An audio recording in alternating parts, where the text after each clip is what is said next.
أعوذ بالله من الشيطان الرجيم بسم الله الرحمن الرحيم الحمد لله رب العالمين والصلاة والسلام على رسول الله وعلى آل بيته الأطهار وأصحابه الأخيار ومن سلك منهجهم إلى يوم الدين. Chers frères, chers sœurs, assalamu alaikum wa rahmatullahi ta'ala wa barakatuhu. Aujourd'hui, par la grâce d'Allah subhanahu wa ta'ala, après avoir remercié Allah qui nous accorde les meilleurs jours de l'année, qui sont les 10 premiers jours du mois de Zulhijjah, et nous prions Allah subhanahu wa ta'ala qu'il nous accorde le 10e jour qui est le jour de la fête de la Tabaski. Chers frères, chères sœurs, nous savons très bien que la fête de la Tabaski se distingue de ce sacrifice que Allah subhanahu wa ta'ala recommande à tous les musulmans. Voilà pourquoi aujourd'hui, par la grâce de Dieu, nous allons essayer de donner l'essentiel des informations que le musulman doit avoir concernant ce sacrifice. Tout d'abord, parlant de ce sacrifice, Allah subhanahu wa ta'ala, dans la sourate Hajj, le verset 37, Allah subhanahu wa ta'ala nous dit ceci. Bismillahirrahmanirrahim. لن ينال الله لحومها ولا دماؤها ولكن يناله التقوى منكم. Allah subhanahu wa ta'ala nous dit, il dit, ni la viande ou la chair, ni le sang qui coule des bêtes que nous immolons le jour de la Tabaski n'atteindra Allah subhanahu wa ta'ala. La seule chose qui est la plus importante auprès d'Allah subhanahu wa ta'ala ce jour-là, c'est bien votre crainte qui vous amène, qui vous anime à faire ce sacrifice. Ce qui voudrait dire, chers frères, chères sœurs, le plus important dans ce sacrifice, c'est la crainte d'Allah subhanahu wa ta'ala qui nous accorde la dévotion de pouvoir dépenser pour pouvoir faire ce sacrifice-là, chers frères, chères sœurs. Voilà pourquoi, dans un premier temps, nous allons donner la définition de manière brève de ce sacrifice. Le sacrifice de la Tabaski, les savants nous disent que c'est la bête que le musulman immole le jour de la Tabaski et aussi qui pourrait se faire les 3 jours qui suivent le jour de la Tabaski, et que cette bête-là soit le mouton ou le bœuf, les chèvres et aussi, comment dirais-je, le chameau. Donc, c'est cet animal, ces animaux que je viens de dire. Nous avons la famille des bovins et la famille des ovins. Donc, le bœuf, comme on peut le dire, il y a le bœuf, il y a aussi le chameau, il y a aussi les moutons, comme on le dit, que ce soit la brebis ou que ce soit le bélier, et aussi la chèvre, ou aussi le masculin qui est le bouc. Donc, tous ces animaux-là, lorsque le musulman les gorge le jour de la Tabaski, ou les 3 jours qui suivent la Tabaski, cela avec l'intention de faire le sacrifice de la Tabaski, cela est le sacrifice qui est recommandé. Donc, après cette définition, nous devons savoir quel est le statut juridique de l'immolation de cette bête. Les savants nous disent que le statut juridique de l'immolation, c'est un acte louable. Ça veut dire, le musulman, il est recommandé aux musulmans de le faire. Lorsque vous le faites, alhamdulillah, vous avez obéi à une traduction du prophète alayhi salatu wassalam, et vous avez obéi à une recommandation d'Allah subhanahu wa ta'ala, comme nous venons de lire le verset, et vous aurez les mérites de ce sacrifice que vous venez de faire, en imitant bien entendu notre père, le père des messagers et des prophètes, Ibrahim alayhi salam. Donc, mais il faut savoir que celui qui ne le fait pas, les savants nous disent, étant donné que ce n'est pas une obligation ferme, on ne peut pas te taxer de non-musulman. Mais, comme on le dit, celui qui aurait accompli ce devoir aura les mérites, et celui qui va s'abstenir aura toujours le regret le jour de la résurrection de s'abstenir d'une action qui est recommandée par Allah subhanahu wa ta'ala. Ensuite, nous allons parler des conditions. Nous savons que, parlant des conditions, nous avons deux types de conditions. Il y a une condition qui est relative à celui même qui fait le sacrifice, et il y a un groupe de conditions qui est relative à la bête même qui est immolée. Le premier point des conditions, nous allons parler des conditions relatives à celui qui fait le sacrifice. D'abord, la première des choses, ce dernier doit être musulman. Donc les savants nous disent de façon unanime, lorsque un non-musulman fait ce sacrifice, ce n'est pas considéré comme tel. Voilà. Ça peut être une forme d'une autre action de bienfaisance, mais ce n'est pas considéré comme le sacrifice, comme étant le sacrifice de la fête de la Tabaski. Deuxième, il y a la conscience. L'homme qui a l'obligation d'une manière à l'autre de faire ce sacrifice, il va falloir que la personne soit quelqu'un qui n'est pas dérangé mentalement. Ça veut dire qu'il y a toutes ses facultés mentales. Donc, c'est en ce moment, on va dire que vous remplissez les critères de celui qui doit s'acquitter de ce sacrifice. Troisième condition, toujours relative à la personne qui doit faire, cette personne doit être une personne libre. Ça veut dire libre, il faut comprendre avant, lorsqu'il y avait l'esclavage, qu'il ne soit pas un esclave, mais aujourd'hui, nous avons une autre forme on a une autre forme qui nous arrache la liberté. Par exemple, que la personne ne soit pas détenue ou bien privée de ses droits civiques. Donc, en ce moment, il n'aura plus de l'obligation de le faire. Et la quatrième condition, c'est avoir les moyens de faire ce sacrifice-là. Donc, ce qui voudrait dire que lorsque la Tabaski arrive et que vous n'avez pas les moyens, il ne vous est pas demandé de le faire. Voilà, donc c'est pour dire que en même temps, on a des parents qui pensent aujourd'hui que lorsque je commence à le faire, il va falloir que je fasse tous les ans. Donc voilà pourquoi il y a des personnes même qui s'abstiennent de le faire parce qu'ils disent que je ne suis pas encore dans une situation économique stable, donc j'attends à ce que je sois dans une situation économique stable avant de le faire. Non, on va dire en islam, lorsque la date arrive, la période arrive, que vous avez les moyens, vous le faites. Mais si vous n'avez pas le moyen, vous n'avez pas l'obligation de faire ce sacrifice-là. Qu'Allah nous donne la bonne compréhension. Et à côté de ça, il y a une divergence sur ce dernier point que je vais dire, ce qui est être pubère. Oui, être pubère, l'école malikite et l'école shafi'ite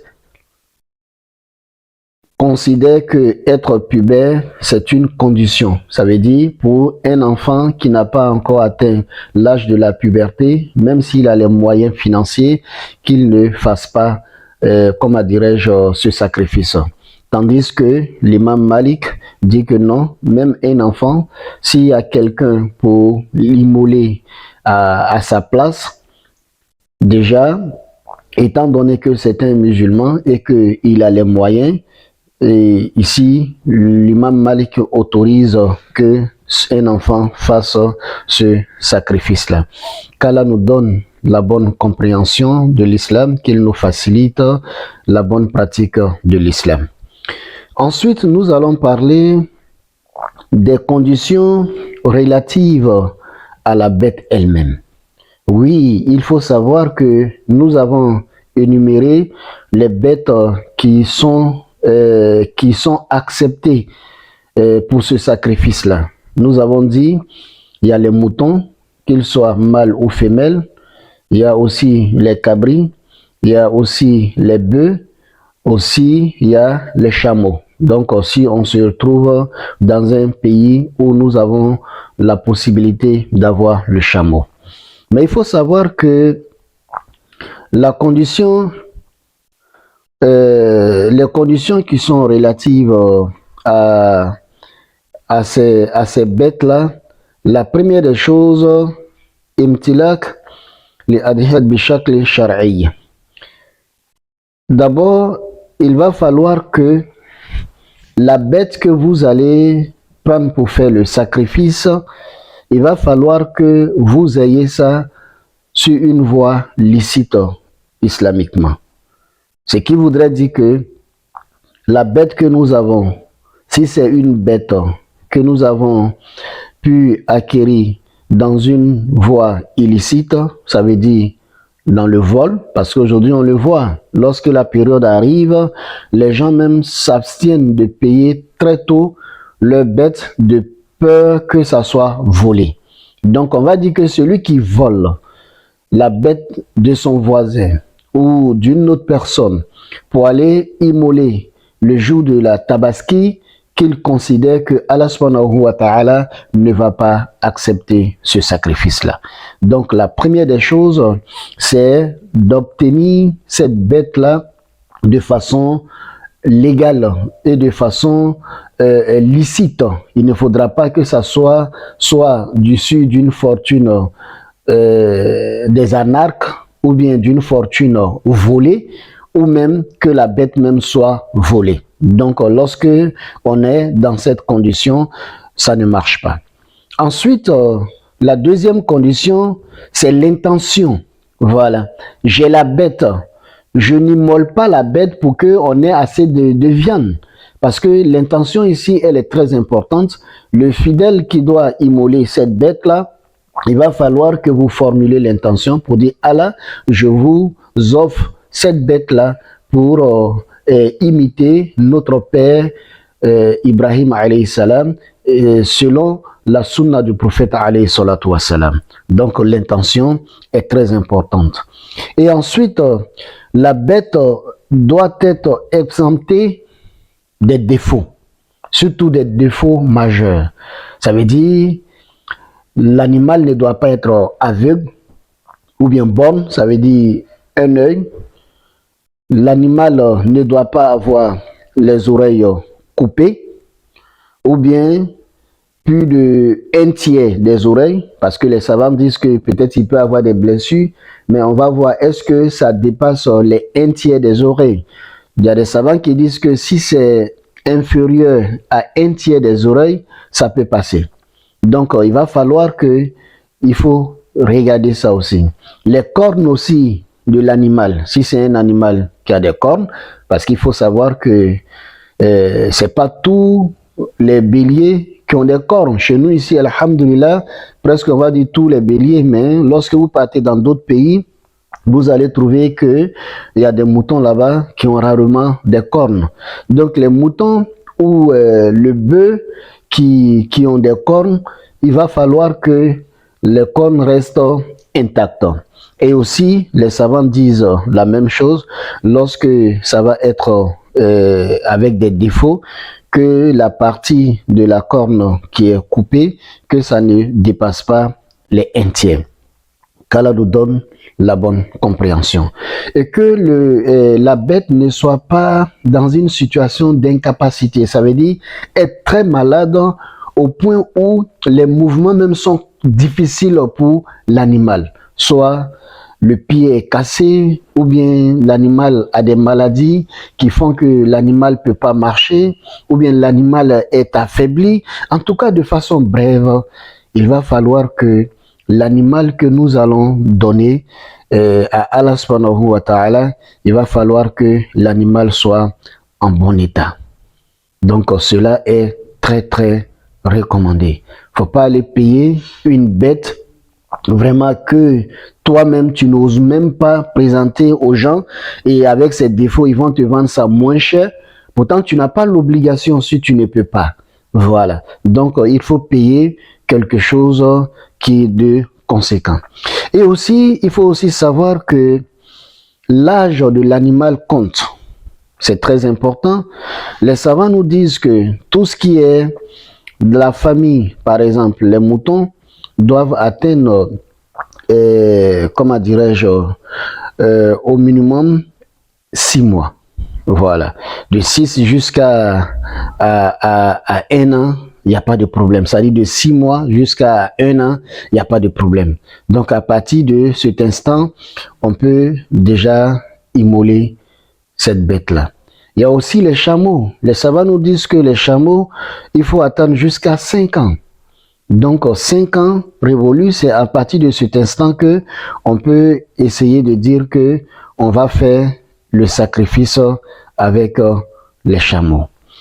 Donc il est très important, chers frères, chères sœurs, que nous tenons compte de l'âge de l'animal, parce que si nous ne respectons pas l'âge de l'animal que nous allons immoler, vous voyez que ça serait très très difficile que cela soit accepté par Allah subhanahu wa ta'ala.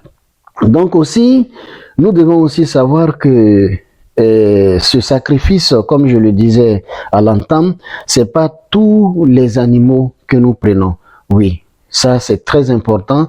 Il faut savoir que les animaux que nous avons cités, ce sont ces animaux-là que nous devons prendre et aussi les conditions que nous venons de dire afférentes aux animaux, nous devons respecter toutes ces conditions. Donc lorsque ces conditions-là sont respectées, alhamdulillah, c'est à partir de cet instant que nous pourrions dire que voilà l'animal que tu vas égorger pour Allah subhanahu wa ta'ala. En ce moment, cet animal va être considéré comme étant le sacrifice que Allah subhanahu wa ta'ala te demande. Qu'Allah nous donne la bonne compréhension de l'islam, qu'il nous facilite la bonne pratique de l'islam et surtout ce mois qui vient de commencer et comme nous venons de le dire, il est important pour chacun d'entre nous de savoir que l'animal que nous devons égorger, c'est pas pour nous vanter, mais c'est tout simplement nous faisons un sacrifice que Allah subhanahu wa ta'ala nous recommande. À cet effet, il est important aussi pour nous de pouvoir respecter les conditions que Allah subhanahu wa ta'ala dit dans ce sacrifice-là. Comme je le disais, il faut toujours retenir, je reprends, pour ceux qui vont faire le chameau, je parle peu parce que on n'a pas fréquemment ça, il faut 5 ans. Le bœuf, il faut 2 ans. En ce qui concerne le mouton, la majorité des savants disent que à partir de 6 mois, on peut déjà faire. Mais c'est l'imam Malik qui va jusqu'à 1 an. C'est aussi valable pour les chèvres, etc. Donc, 1 an révolu. Qu'Allah nous donne la bonne compréhension. Ce que nous voulons dire pour terminer, pour ne pas que ça soit très long, il faut savoir que c'est vrai, aujourd'hui, nous avons beaucoup de commentaires qui nous disent que la chose la plus importante, l'animal la plus importante serait le mouton, après le mouton, la brebis, etc. Jusqu'à, en dernière position, nous avons le chameau. Il faut savoir que ce sujet-là reste un sujet de divergence entre les savants. Donc, le plus important, ce que je vais nous dire, le plus important, selon vos moyens, et la foi qui vous anime à faire ce sacrifice, c'est ce qui va réellement déterminer, parce que c'est ce que Allah subhanahu wa ta'ala nous dit. Tu as les moyens de faire le mouton, alhamdulillah, mais le mouton est très cher et que tu sais que, comme le prophète sallam l'a autorisé, 7 personnes peuvent faire le bœuf, tu sais que en t'associant à d'autres personnes, tu peux faire le bœuf, alhamdulillah. Faut pas te dire que non, comme je ne peux pas le mouton, donc je ne fais plus. Parce qu'il faut qu'on évite ces situations. Donc, il faut faire selon vos moyens.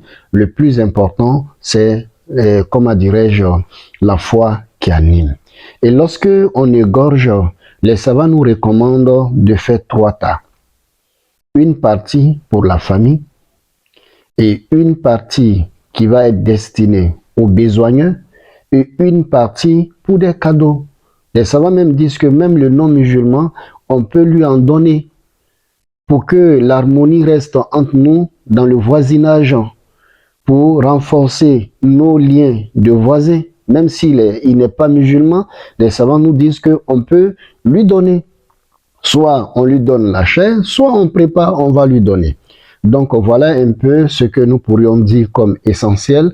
Mais Inch'Allah, à travers les questions, on pourrait encore approfondir. Qu'Allah nous donne la bonne compréhension de l'islam, qu'il nous facilite la bonne pratique. Assalamu alaikum wa rahmatullahi ta'ala wa barakatuh.